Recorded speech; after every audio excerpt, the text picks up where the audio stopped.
Hello everyone, study HRM by Disha Chaturvedi channel पर आप सभी का स्वागत है। आज के वीडियो में हम डिस्कस करेंगे लेबर मार्केट के क्लासिफिकेशन को। प्रीवियस वीडियो में मैंने लेबर मार्केट की डेफिनेशन, उसके कॉन्सेप्ट को डिटेल में डिस्कस किया है। उसके अकॉर्डिंग लेबर मार्केट जो होता है एक ऐसा एनवायरनमेंट होता है, एक ऐसा प्लेस होता है, एक ऐसी सेटिंग होती है जिसमें लेबर यानी कि श्रम का आदान और प्रदान होता है। दैट मीन्स श्रम की सप्लाई और श्रम की डिमांड की जाती है और उसको मैनेज किया जाता है। लेबर की डिमांड और सप्लाई एंड मार्केट के अदर कैरेक्टरिस्टिक्स के आधार पर डिफरेंट स्कॉलर्स ने डिफरेंट तरीके से लेबर मार्केट को क्लासिफाई किया है, जिसमें सबसे पहले हम बात करेंगे क्लार्क कैट की, जिन्होंने लेबर मार्केट को 5 अलग अलग कैटेगरीज में कैटेगराइज किया है। जो फर्स्ट कैटेगरी है that is the perfect market, the second one is the neo classical market, third one is the natural market, fourth one is the institutional market and fifth one is the management market. वहीं पर अगर Edmund Philips की बात की जाए तो उन्होंने labour market को 2 भागों में डिवाइड किया है, structured market and unstructured market. तो सबसे पहले हम बात करेंगे क्लार्क कैट के डिवीजन को, जिन्होंने कि 5 कैटेगरी में डिवाइड किया है लेबर मार्केट को। सबसे पहले हम बात करने वाले हैं परफेक्ट मार्केट की।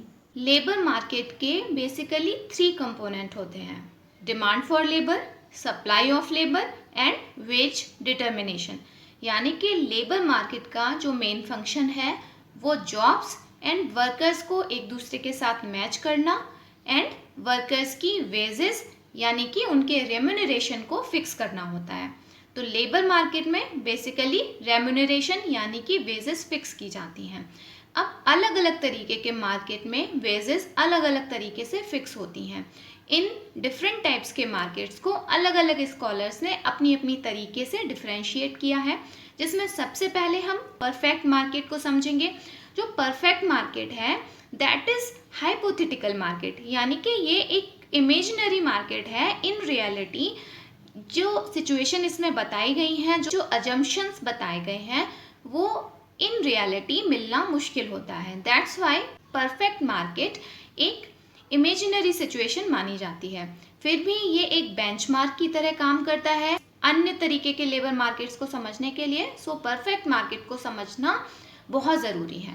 परफेक्ट मार्केट के एजम्पशंस को हम सबसे पहले समझते हैं। सबसे पहला एजम्पशन है परफेक्ट मार्केट का कि लेबर इज होमोजेनियस, यानी कि जो मैन पावर होती है या जो लेबर होता है वो सभी एक तरीके के होते हैं, बट इन रियलिटी ये सच नहीं है।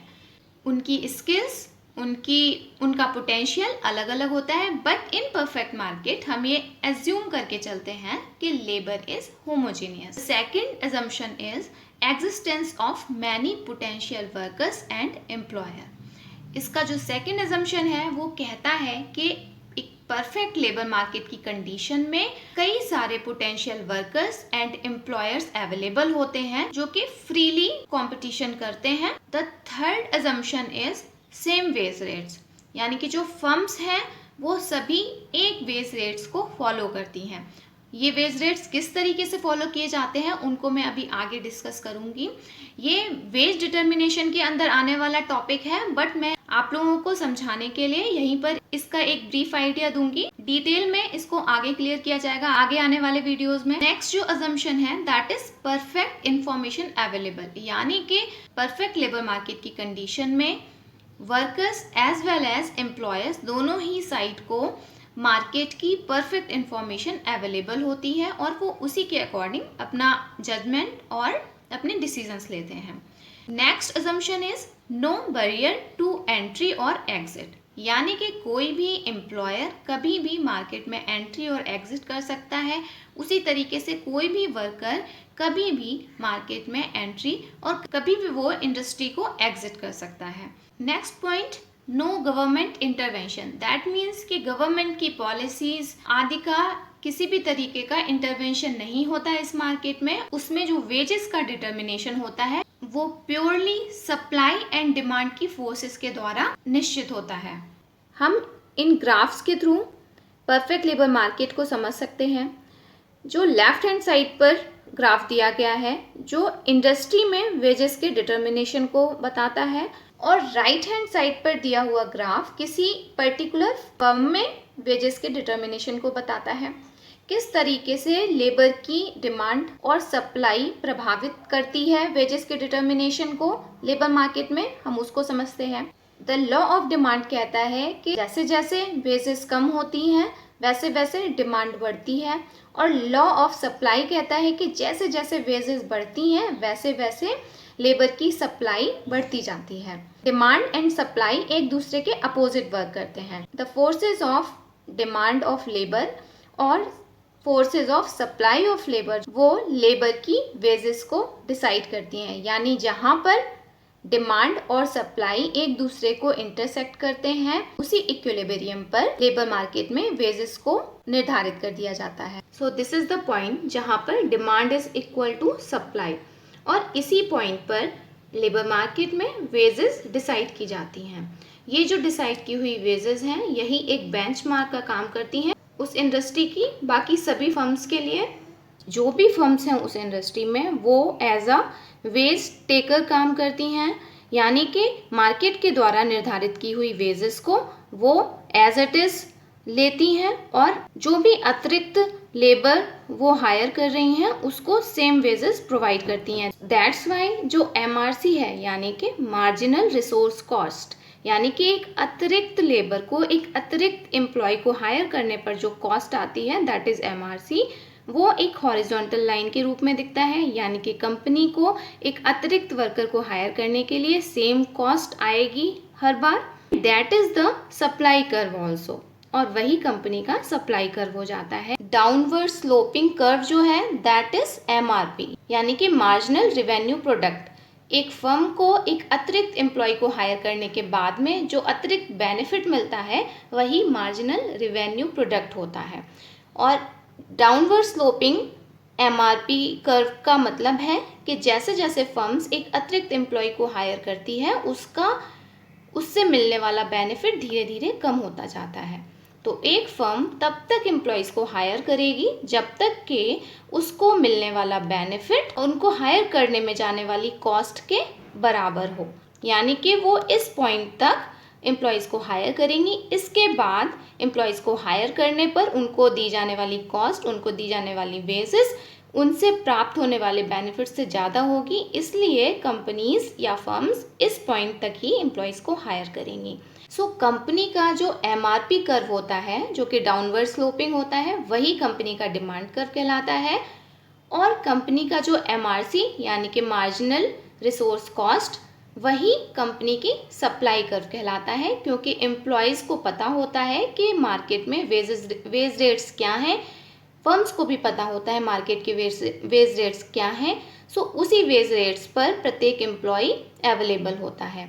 भले ही कंपनी को उससे बेनिफिट अधिक हो रहा हो, लेकिन कंपनी जानती है कि मार्केट वेज रेट क्या है, इसलिए फर्म एम्प्लॉय को हायर करने पर मार्केट वेज रेट प्रोवाइड करती है। वहीं पर एक एम्प्लॉय को भी पता होता है कि मार्केट में वेज रेट क्या है, दैट्स वाई वो अपनी अवेलेबिलिटी उस पर्टिकुलर पॉइंट पर ही देता है, उससे नीचे की वेजेस पर, उससे कम वेजेस पर वो अवेलेबल नहीं होता। सो परफेक्ट मार्केट में सप्लाई कर्व एक हॉरिजॉन्टल लाइन के रूप में देखते हैं, और यही कर्व कंपनी का मार्जिनल रिवेन्यू कॉस्ट कर्व कहलाता है। मैंने पहले भी क्लियर किया हुआ है कि परफेक्ट मार्केट में सेम वेज रेट्स अप्लाई होते हैं। फर्म्स जो होती हैं वो वेज टेकर होती हैं, ना कि वेज सेटर, यानी कि वो वेजेस को सेट नहीं करती, वो वेज टेकर होती हैं जो कि मार्केट में डिसाइड की हुई वेज को एज इट इज अप्लाई करती हैं। नाउ अब हम बात करेंगे द न्यू क्लासिकल मार्केट की। ये मार्केट की वो कंडीशन है जिन परिस्थितियों में इम्परफेक्शन एंड इनइक्वलिटी एग्जिस्ट करती है, यानी कि जो परफेक्ट मार्केट में बताया गया था उन कंडीशंस से अलग न्यू क्लासिकल मार्केट कहता है कि मार्केट में इनएक्चुअल इम्परफेक्शन पाया जाता है, इनइक्वलिटी पाई जाती है, सभी लेबरर्स एक दूसरे से अलग होते हैं। सो जो वेज रेट्स होते हैं वो डिफरेंशिएट करने चाहिए, बट इम्परफेक्शन एंड इनइक्वलिटी होने के बावजूद भी ये अज्यूम किया जाता है कि जो वेजेस हैं वो इक्वलिटी की तरफ टेंड करेंगी, यानी कि एक जैसे स्किल क्लासिफिकेशन वाली जॉब्स में अलग अलग स्किल्स होने के बावजूद भी जो मार्केट का ट्रेंड होता है वो सेम वेज रेट्स प्रोवाइड करने का होता है। So new classical market is the upgradation of perfect market. जो थर्ड कैटेगरी है that is the natural market.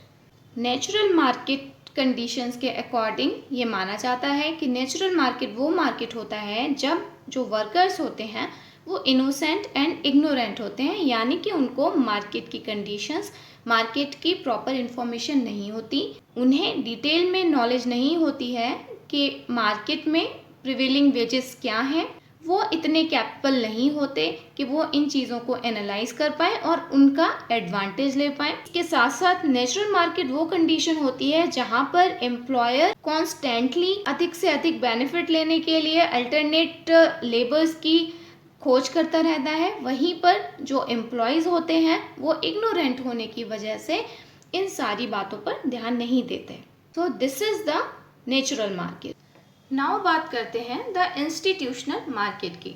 Institutional market वो मार्केट कंडीशंस होती हैं जब different institutions like trade union, employers and जो गवर्नमेंट की पॉलिसीज़ हैं वो वेज के मूवमेंट पर, वेजेस के डिटर्मिनेशन पर इफेक्ट डालती हैं। इस तरीके के मार्केट में जो डिमांड और सप्लाई की फोर्सेस हैं नेचुरली वो वेजेस को फिक्स नहीं करती, जैसा कि हमने परफेक्ट मार्केट में देखा था, जबकि वेजेस का जो निर्धारण होता है उन पर इन इंस्टीट्यूशंस की पॉलिसीज का प्रभाव रहता है।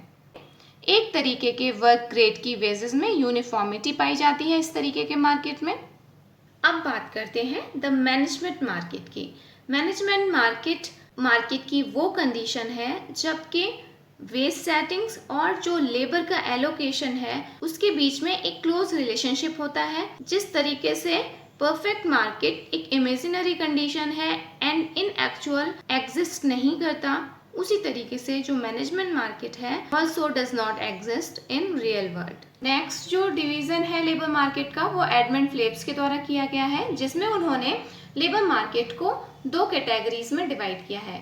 One is structured market and second is unstructured labour market. Structured market से हमारा मतलब उस लेबर मार्केट से है जहां पर लेबर से रिलेटेड स्पेसिफाइड रूल्स फॉलो किए जाते हैं। इसके साथ साथ स्पेसिफाइड अथॉरिटीज होती हैं जो कि लेबर रिलेटेड इश्यूज को डील करती हैं। स्ट्रक्चर्ड मार्केट में public sector undertakings as well as private sector undertakings आ जाती हैं। इसके अलावा अनस्ट्रक्चर्ड लेबर मार्केट वो मार्केट होता है जहां पर कोई स्पेसिफाइड रूल्स, कोई स्पेसिफाइड अथॉरिटीज नहीं पाई जाती, जिस वजह से जो वर्कर्स होते हैं वो सेल्फ एक्वायर्ड नॉलेज के थ्रू अपने वर्क को फॉलो करते हैं। Self employed workers unstructured labour market के अंतर्गत आते हैं। आई होप आज का ये वीडियो आप लोगों के लिए हेल्पफुल रहा होगा। इसी तरीके के अन्य वीडियोस के लिए चैनल को सब्सक्राइब करें, be tune to my channel. Videos अगर अच्छे लग रहे हों तो उन्हें लाइक करें, शेयर करें। Thanks for watching.